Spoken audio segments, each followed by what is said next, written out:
Proizvodnja toplote za ogrevanje ima globalne posledice na podnebni sistem in lokalne posledice v obliki onesnaženja, kar vpliva na naše zdravje, če seveda toplota pride iz procesov gorenja.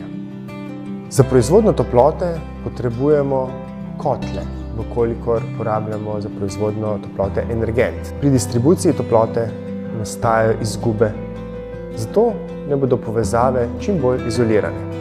Radiatorji oziroma grelna telesa morajo biti dostopni, da lahko opravljajo svojo funkcijo. Radiator za omaro ne deluje dobro.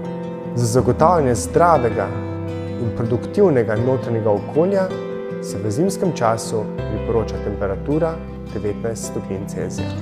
Uporabnik mora racionalno koristiti vire tudi zato, da bo zdrav in da bo znižal vplive na podnebni sistem. Z zniževanjem temperature v prostoru za krajši čas krepimo odziv našega krvožilnega sistema, zmanjšujemo tveganja za diabetes in hujšamo